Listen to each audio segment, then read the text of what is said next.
H1B was a bridge between the US and India. However, today it's not seen as a ladder, but it's seen as a loophole. Taxing talent, Naveen, is a race we will both lose. Partners don't choke talent, they actually channelize talent. 100,000 toll on a bridge of talent will hurt both sides of that bridge. It's not one side. We need to handle dreams of young people very carefully. If tariffs is a tax on goods, this tax or this toll on H1B is a tax on trust. Previously, we used to call it brain drain. Now we can look at it as brain gain. Global cable centers can become India's H1B visa. If America is hesitating to take talent, Bengaluru should take it, or Canada will take it. Talent will go where opportunity is. Hello, sir. First of all, thank you so much for joining us on this interview. I will start with the issue of H1B, sir. We have seen a steep hike announced by United States on the H1B visas. Basically, critics are seeing it as an attempt to scuttle or attempt to finish the Indian employments in high-end Indian employments in US. What is your take on this, sir? So, Naveen, we must acknowledge that the H1B visa is a win-win for both sides. Indian engineers saw that as a ladder to global careers. And you are aware of the number of Indians who have followed that route and today are in important positions in the US. For American firms, it was also a lifeline to skills they can't always find at home. So H1B was a bridge between the US and India. However, today it's not seen as a ladder, but it's seen as a loophole. And this is a fundamental change in the way we look at these things. Taxing talent, Naveen, is a race we will both lose. Partners don't choke talent, they actually channelize talent. 100,000 toll on a bridge of talent will hurt both sides of that bridge. It's not one side.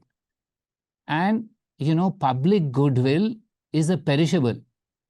And we need to handle dreams of young people very carefully.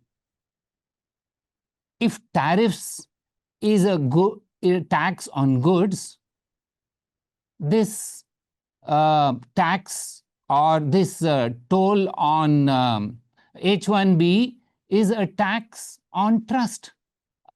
Thousands of young Indians who have bridged the difference between India and the US have benefited, and so has US society. And therefore, I would think that it's not a situation that should have come about. There are, of course, challenges. Technology has changed since then. Situations have changed, and we do understand that everybody has to evolve. So India also now has to take into account that there is a challenge, and we need to look at how we can gain from the, previously we used to call it brain drain. Now we can look at it as brain gain because there is a dividend in this. For example, I stay now in Hyderabad, as you know. It is the home to a large number of global capability centers. So, global capability centers can become India's H1B visa because if you do not allow talent to go out, then work will come inside and talent will migrate here. So, we need to look at it not as a loss, but as a need to recalibrate. So yes. You see a silver lining in this? No, I don't see a silver lining, but every challenge provides opportunities. And that's the goal that we need to look at. we need to seize. The immediate threat is gone because now they have said that this will only start applying from the next review, which is somewhere in March. We have now time. We should not lose the time. We should start looking. If America is hesitating to take talent, Bengaluru should take it, or Canada will take it. Talent will go where opportunity is. And therefore, we need to look at this and plan for the opportunity which is coming, because this is a challenge. There is little that we can do to address it. Yes, there are legal avenues in that. People will take the legal avenues, but we as a country should start looking much further in this. Sir, you said that friends don't choke each other, and you said that this bridge should not be told, talent bridge. So, do you see a kind of a hypocrisy? Because these are the same people who built big companies in America. So and now suddenly there's a change because one person doesn't like Indians doing so well there. So I will not get into the what were the imperatives of this change, but clearly it's a change. It's not a change that is helpful to either society, but we live in times when these things happen.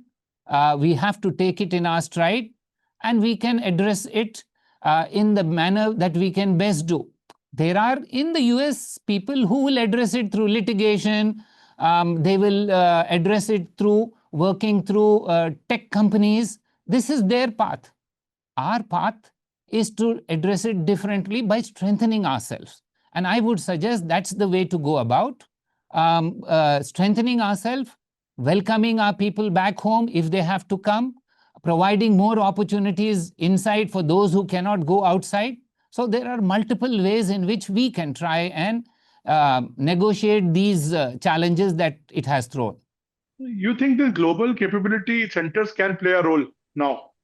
So, Naveen, let me give you some examples about global capability centers. NVIDIA, so let me give you 3 examples in all 3 southern cities.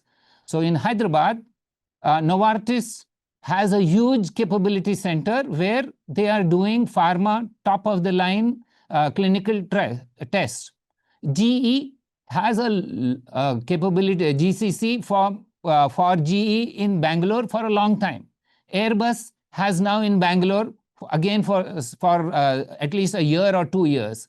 And you name the company, they're all coming. Today, for example, 68 billion exports go out from GCCs in India. And the prediction is that by 2030, this will become about 128 billion. And they say that the median salaries for these centers is about equivalent to what is Germany's per capita income. So you can see how these centers are progressing. They are about, I think, 1,400 or so right now. And the prognosis is that by 2030, these will become 2,400. So we need to now look at come home to build as a policy, because we should not think that there is only offshoring as the only solution. GCCs are India's home shoring solution. So this Swadeshi move is also a good move, you think?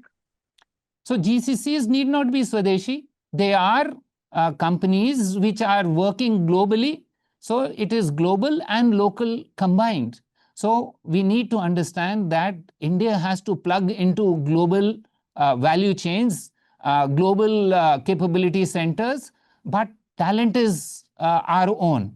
So it has to be a mixture of our human resources and investment and innovation coming from outside. So be it. If it benefits us, we should take anything that we should benefit, move from outsourcing to nearshoring and then home shoring, because after all, home is what is required. Ultimately, all this is what will strengthen India as a society. Sir, you have been a career diplomat, so I'm coming back to a diplomatic issue of tariff. Now there is, as we talk, there is a negotiation team in US. But as a diplomat, how do you look at this issue overall? And do you think a lot of bargains and muscle flexing and this wheeling and dealing is going on right now? So trade negotiations are the most difficult of negotiations. They're much more difficult than political negotiations because there is a lot of give and take in these negotiations. We have clearly seen how levers are being pulled to make India concede on some aspect or the other. But it's not that we don't have adequate levers ourselves. And I'm certain with our commerce minister currently in Washington, the foreign minister currently in New York, we have a very strong team there. There is some talk that there can be trade concessions for talent corridors. Is that a bargain that the US seems to want? I'm not too clear. But the smart bet is we must have multiple markets, multiple pathways, and only then we can avoid choke points. So, sir, do you think it's a very, very uneven kind of unfair kind of taxes, tariffs imposed on us because we are punished for thing which is done by several others, but we are singled out? Yes, it's pretty clear that there is more to it than what is being said. Generally, open societies build open corridors and make for strong partners.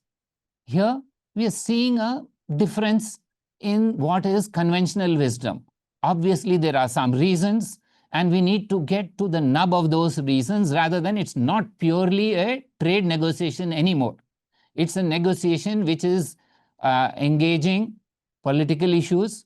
It's a negotiation which is engaging our orientation as a country. So all these are now mixed into trade. So I wouldn't think that it's a simple trade negotiation the way things are panning out.